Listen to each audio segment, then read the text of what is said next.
Welcome to another episode of Called Bank Sports. Now's a good time for Jazz fans. The Jazz are on a 6-game winning streak. They're looking to continue that. They don't have the easiest record, but we have a record that we think we can push this into not record, but schedule that we think we can push this into double digits. Also, against the Timberwolves, I just kind of want to jump right into this one because anyone who's seen this is probably thinking of this right now, but some Timberwolves players made some interesting comments about Rudy Gobert, and as a Jazz channel, I think we kind of need to come and break this down and come to Rudy's defense here.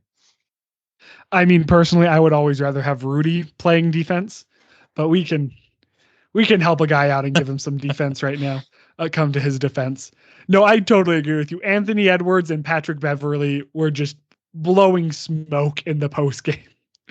And just we talked a bit about it, but just give me your thoughts specifically. So I'll let you talk more about the Anthony Edwards comments. I'm chalking those up to just he's young in the league and probably didn't think it through too much. Patrick Beverly, though, he's a veteran in the league. He's played a lot of games against Gobert. And if you haven't read it, to summarize what he said, it was along the lines of, I don't think Rudy Gobert is a defensive player of the year quality type of defender, because if you're a defensive player of the year type of defender, then you go and guard the best player on the other team every night. He's like, I don't want to see him guarding some scrub center when there is a LeBron James out on the floor or a Kevin Durant out on the floor. And I'm expanding a lot more on what he was saying, but that was basically what he said. And I think that's kind of ridiculous. Obviously, Patrick Beverly, you're not going to see him go up against and guard a player like Karl Anthony Towns or Giannis Antetokounmpo. But you will see Gobert do that. So I don't know what he was thinking there. I think that was him thinking that you can't be the best offensive player on the floor unless you're a wing player. And so because I'm a wing player and guard wing players, that makes me a better defender. That's all that I can take out of it. I don't know what he was getting at. And I think the comments were really just silly. Yeah, I'm starting to wonder what was in his Gatorade bottle for that fourth quarter. Like, I don't understand the comments at all. And JJ Redick had Joe Ingles on for his podcast, The Old Man and the Three, this week. And they talked a lot about it. And Joe just basically said, one of the things that makes Gobert such a great defender is that it allows me to defend my guy. It allows me to, commit more to stopping 3-point shooters, because Joe just outright said, I am so much less scared about someone driving past me and going to the paint. Like, who are you going to try to shoot on? If you're a little 6'3" guard, are you going to want to try to get a layup against Rudy Gobert or try to take a shot over Joe Ingles? Like, if you're Anthony Edwards, you're fine with either one. Hey, and as long as Anthony Edwards is getting me my fantasy points, I could care less about what he said. But specifically what he said, which just mind boggles me. And I've said a lot on the podcast, at least I think I have, if it's for your confidence and it's what lets you be the best and be the best player you are, I guess good for you, right? Like, if you need to always be a victim, but it allows you to go out and play on it at an all-star level, then yeah, say everyone's picking you. If you need to think that you're the best player in the world to go out and play at an all-star level, even if you're not, then again, I guess you've got to do it. And your results speak for yourself more so.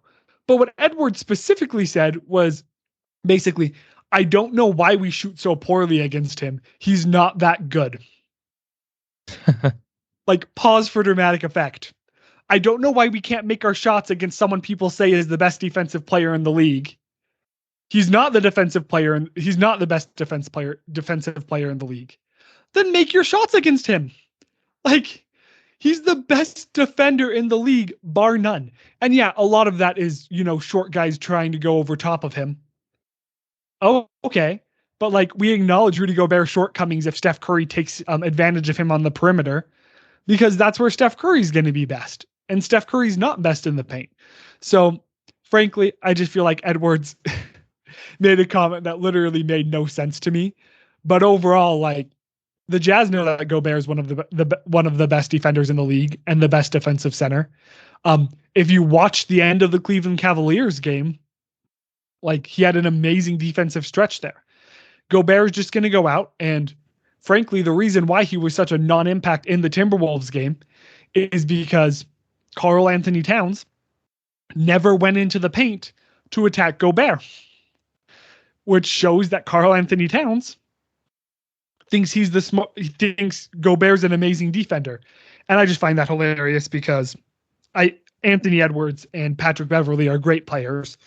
Edwards could, be an all-star in the future, and who knows, could have an MVP season. Like, that could come out of the blue. But Karl Anthony Towns said with the way he played that Gobert is the best defensive center in the league.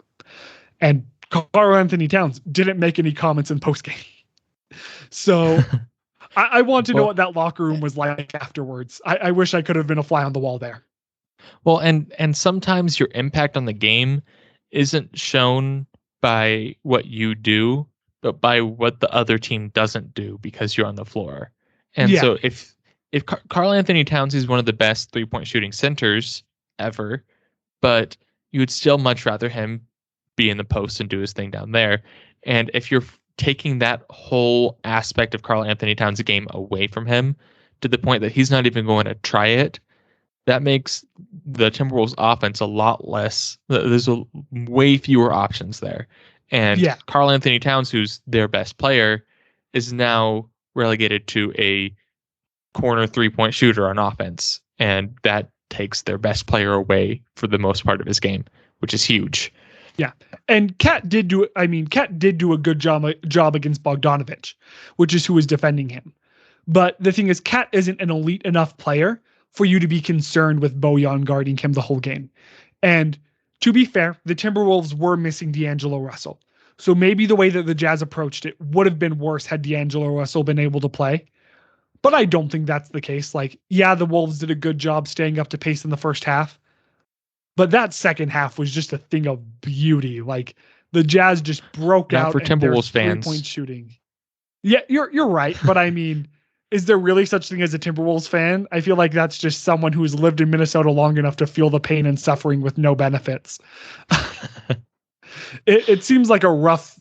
I'm glad I'm not a Wolves fan. I mean, you have Kevin Garnett, who you get nothing done with, Kevin Love, who you get nothing done with. Andrew Wiggins turns out to be not who you'd hope he'd be as the number one pick. Like, you have another number one pick in Anthony Edwards, who could be great, but again, like, you could have taken LaMelo Ball. Maybe that wasn't the right call, but it probably would have been the better decision. I think we can both agree on that. Yeah, it'd be interesting to see. I think Anthony Edwards will be great, but with what LaMelo Ball has done so far in his career the Hornets don't have much of a better roster than the T-Wolves either, so he probably would have done the same thing with the Timberwolves. No, that's interesting. I mean, the Hornets are definitely going to make the playoffs, and I think the Timberwolves are going to be continue to be a disappointment in that regard. But it's overall just kind of intriguing. I'm excited. I'm excited that we're at least right on one thing, which is the Timberwolves sucking. We were talking, and we won't get too much into this. We were talking about how we predicted at the beginning of the year that Memphis would not make the play-in and that the Pelicans would. And we will own up to that one right here, right now, that barring, some crazy stuff happening, like just an absurd losing streak by the Grizzlies and an amazing winning streak by the Pelicans, that is definitely not the case. Well, I thought that prediction was if the Pelicans had drafted Ja. So I'm just saying. I'm sorry for throwing you under there. I'm interested to see where Ja Morant goes. Speaking of another rookie, who I'm interested to see how much his inability to shoot the long, mid range and the 3-point shot. And maybe I'm wrong on the mid range, but I don't think I am. Ends up impacting him. It is kind of funny when you have a guy who's 6'2" leading the league and points in the paint up until he got injured. That was. And it's not only that he's 6'2", but he's not built either. It's not like an athletic Kyle Lowry's scoring a bunch in the paint.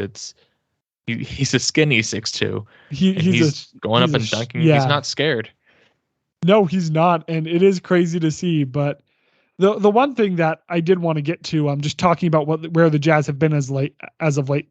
So they've played 25 games right now, and their 3-point percentage is 37.4%, which is probably not that high in the league. I don't have league stats pulled up here. And if I were to tell you as a Jazz fan that they were shooting 37.4% at the beginning of the year, 25 games in, I think everyone would be really concerned. Is that a fair assessment, Dale? Well, the thing is, it's so tough because that like the extra percent isn't even an extra shot a game, but you can lose games by missing that. Yeah. So like, but 37.4% sounds great, but 38.4% sounds a lot better. Yeah. I think that they finished last year like at about 39%, right? And frankly, at the beginning of the season, when we were looking at this stat and the Jazz were shooting 30% from three, that's why the stat is so amazing right now. Like the nights that they've had to continue to bring up that percent is awesome. And if the Jazz don't hit another slump from three, like I have a hard time not seeing them not finishing with a top 2 seed. And frankly, I am predicting that Chris Paul will be injured there and that you'll see a drop off from the Warriors. And we could very well not see a drop off from the Warriors. They've played amazing. But I do think we're to the point where like a Chris Paul injury is a when, not if. And maybe I'm just being super negative, but other than last season, Chris Paul hasn't showed us anything over the last 3-4 years to lead us to believe that he can play a whole season. Well, and even when he got into the playoffs last season, he played through injuries. He was hurt a lot of the playoffs. Yeah. And something, I think it was a hand injury mainly, which is kind of an interesting one, right? Since it's not like a leg injury, like Conley's hamstring, like, he can't bring anything on the court. But when you're the point guard and the leading like assist getter in the league, that's obviously going to throw you off your game. Yeah. So Chris Paul, he's for the second half of his career, he's had injury problems. Really, when he started having deeper runs into the playoffs, those extended seasons have been tougher on him. He just had a compact season that went all the way through the end. He played as many games as anyone else in the playoffs. And so I agree with you. Like that's probably going to happen. The Suns are still a good enough team that they'll be competitive. They'll probably drop some spots, and that will be tough to come back from because the Warriors are going to be tough. The Jazz are going to be tough. And we have a Lakers team who is underperforming by a lot, and come after the All-Star break, they're going to be fighting for positioning and like I know their spot's not great right now, but it's not like they're out of the race at all. Even with them not playing great, we have a Mavericks team who is under 500. Who we had a chat about them before we started recording, but they have some talent that when some players get hot, they could be competitive and start fighting for some spots. So it's going to be a competitive race, and I think the Jazz are good enough to handle all the competition if they stay healthy, and the Suns might not if they lose a huge player on their team like Chris Paul, even for like a few weeks. Yeah, and I mean, I do think it's really interesting to see the separation at the top that has happened this year, right? Where you have the Suns and the Warriors who are very clearly at the top of the West, both with 20 plus wins in 25 or less games. And you have the Jazz who are sitting there at 18-7. And then after that, all of a sudden you drop down to the Grizzlies at 15-11. And you look at the separation between the 4 seed and the the 13 seed, the 14 seed and the Thunder. And that's a 6-game separation between the 4 and the between team 4 and team 14 in the West, which is a lot, at this point. Like teams have played 24 to 26 games. That is a lot, but it's not as much as you'd think it would have been with how dominant the top of the West was last year. And obviously injuries to the Clippers and to the Nuggets have really helped with that. But then again, yeah, so it's just crazy to me. And there's still like the Indiana Pacers are 6.5 games off the Bucks. Off the Nets. Like that's insane. It's close. And I think you're still going to see some teams separate themselves, but it's an interesting year standing wise. The East is looking a lot better than I think anyone thought they would. There are three teams in the East that have been bottom feeders for years that are now not even in the playoff game right now. Like that might not last, especially for teams like the Wizards. I can't see that lasting through the end of the season, but like who would have thought the Wizards would be where they're at right now? So I feel like it's been a long time since like there's always been at least one guaranteed lock team in the finals. Normally it's been LeBron James. Uh, the Warriors had a lot of those games for a long time. And all of last season, the Nets were considered a guaranteed lock. And everyone's just like, well, there's no one's getting through the Nets. But this is the first season in a long time that people are looking at it and saying, you know what? Like any of these teams could have a great run in the playoffs. So I think it's just great for basketball. Like the Nets are still a great team. Kevin Durant is having an MVP caliber season. If Kyrie comes back, maybe that talk will start up again that no one can get through the Nets. But Yeah. people saw it happen last year with the Bucks. So who knows? Like it's a wide open league right now. LeBron James doesn't own it like he has for the past like ever since I followed basketball pretty much. So it's fun to see the league like this. No, it is. And I think this is the first time in a long time that in the last 4 years, there's been 4 different champions. And you have the Warriors 4 years ago. You have Toronto, who, yeah, there's an asterisk there. Like the Warriors got hurt. The Warriors did, however, sacrifice depth and make all of these decisions to keep being as top heavy as they were. And it definitely bit them that year. Then you have the Lakers, who, again, it's LeBron James, and it's a big name, but still it's a different team to have won it. It's a different franchise. And then you had the Bucks last year, who did get lucky against the Nets, right? But I mean, once it got down to the conference finals in each conference, it was guaranteed to be a fourth different team. So it's anyone's game right now. And I'm intrigued to see. I do think when you asked who saw what was happening with the Wizards happening, I can't remember what we predicted them, where we predicted them to be at the beginning of the year. But I mean, who won that Russell Westbrook trade? Definitely not the Lakers at this point. And I don't know if we'll see that happening. Like, you gave up so much depth for a player who I never really liked. And I think both me and you talked ourselves into liking the move only because we felt like so many other people liked it that like we were in the minority, and who are we to be right? But it's obviously not a good move right now. And there's some other stuff that has happened. Like, yeah, LeBron has been injured, but you still shouldn't be 500, even with LeBron being injured, if Russell Westbrook was who he was supposed to be. At least the offseason talk led people to believe he was going to be on this team.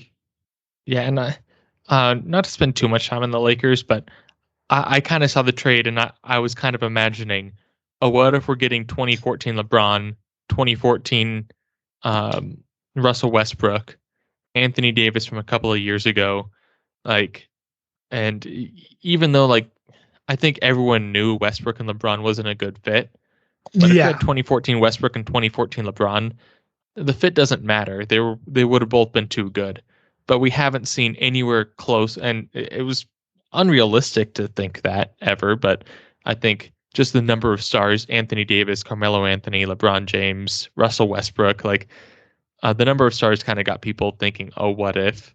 And I think that's kind of what came in. That being said, though, I'm never going to count LeBron James out, even though he's not been playing. Well, he's been playing good, not amazing, and he hasn't been playing a ton of games, but the rest of his team hasn't been incredible either. But you can't really count that team out yet. It's still early enough, and they still have enough good talent that they might be able to pull something together. I wouldn't bet on it, though. That would be my betting advice. Yeah. Personally, I really do have to look at it and think like, I don't think LeBron is going to get another title. And that's really easy to say, right? But like, I just can't see the Lakers rebuilding in such a way to be able to get one around him. I feel like he needs someone who can take the load off while not just ball hogging. And as much as I love how much heart Westbrook puts into the game, that is what Westbrook does. Maybe if the Lakers move towards playing, LeBron 30 minutes a night and Russell Westbrook was on the court those other 18 minutes. And they could have some overlap. But I just feel like you need to... Russell Westbrook would be a great Jordan Clarkson. Let me put it that way. And you're never going to have him play the Jordan Clarkson role. But I feel like that would be Russell Westbrook's role on a championship team, is to be the sixth man of the year. And he's never going to have the humility to accept that in his prime, I don't think. And I understand why it's hard, but I think that that's where Westbrook would bring the most value to any team in the league. Yeah, and at the end of the day, it's Westbrook's career. If that's what he values in his career, then good for him, as long as he understands that it will probably cost him a championship, or the chance at a championship. And if he's willing to pay that price, then good for him, I guess. No, I do feel like every NBA player says they value a ring, utmost. But I think number one is most of all money that they value, which is fair. Yeah. Again, like turning down $20 to $30 million, that's a lot of money. Which I would honestly, love to have. I would do the same thing if I were in their position.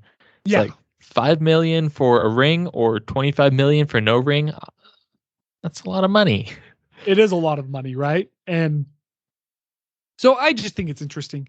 He's always going to be an interesting discussion. And I think will always, in my mind, be in the discussion of Wilt Chamberlain, where we will look back, 30 years from now and think, dang, those stats are beautiful. But once you start delving into it, you realize that the years he had the best personal stats, looking at Wilt, were the years that his team did the worst. And the years that he, didn't have as good of seasons, were the years his teams won championships. And we've devolved. We went from a Utah Jazz podcast to a Russell Westbrook NBA history podcast. And I apologize to anyone who has made it to this point who didn't want that, but I'm very appreciative to anyone who has watched us for, the last 22 minutes. So I think, anything else you want to say, Dale, before we wrap up today? I just want to say that Patrick Beverly was wrong, and Rudy Gobert is sixth on the MVP list. So on the official NBA site, right? Like, yeah, on the Kia, it's sponsored and everything, but So thank you to everyone for watching. Please follow wherever you're at. Please leave a like. If you have finals week, either this week or I hope it went well. Next week, I wish you the best of luck. We feel your pain. But we're going to keep bringing you Utah Jazz content, so please watch for our post games. Thanks again, and go Jazz!